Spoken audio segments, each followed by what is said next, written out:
মামা ডাক্তারি চাই আপনাকে ভুল করে মামা বলে ফেলছি, সমস্যা না, আপনি আমার ফৌজু আমার মতোই। আচ্ছা আচ্ছা ঠিক আছে আপনার বাবা। চোখের অপারেশন সাকসেসফুল, আমি একটু পরীক্ষা করে দেখবো যে আপনি ঠিকমতো চিকিৎসা হয়েছে কিনা। আচ্ছা আচ্ছা ঠিক আছে। হ্যাঁ। আচ্ছা বলুন তো মামা এটা কি?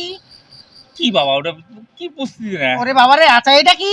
আচ্ছা দাঁড়াও, হ্যাঁ এ বুঝতেছি না এবার তো। দেখতেছেন না ক্লিয়ার? না ওরে বাবারে, তাহলে এটা কি? এটাও তো জানি না বাবা। বাবা এটা ডি। আচ্ছা ডি, এটা? ওটা তো বুঝি না বাবা। এটা সি।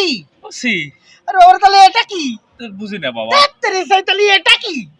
এটা তুমি জানি ওই ডিসি, ওই ডিআরসি। ডাক্তারি চাই ডিসি, তাহলে এটা কি?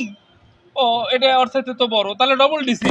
ওরে বাবারে, আমি কি এগুলো ডবল ডিসি ডিসি মিসি পড়াইতেছি আপনারা? আপনারা দেখতেছেন অক্ষর ঠিক আছে কিনা, আপনি দেখেন না? দেখি তো, এটা তোমাকে স্পষ্ট দেখে পারতেছি তো। আমাকে দেখেন। হ্যাঁ তাহলে এটা কি? এটা নাক। ও না, ডাক দেখতে পাচ্ছেন তাই না? তাহলে এটা কি? ওটা কি কেমনে কই বাবা? ওরে বাবারে, আপনি আমার নাক দেখেন, বোতল দেখেন, ডিসি ডবল ডিসি দেখেন, অক্ষর চেনেন না কিসের জন্য করে? এ বাবা, আমি কিসের জন্য অক্ষর চিনবো? আমি তো মূর্খ মানুষ। ওরে ভজু মামা, আপনি মূর্খ ছেলে, আগে খবর তো আপনার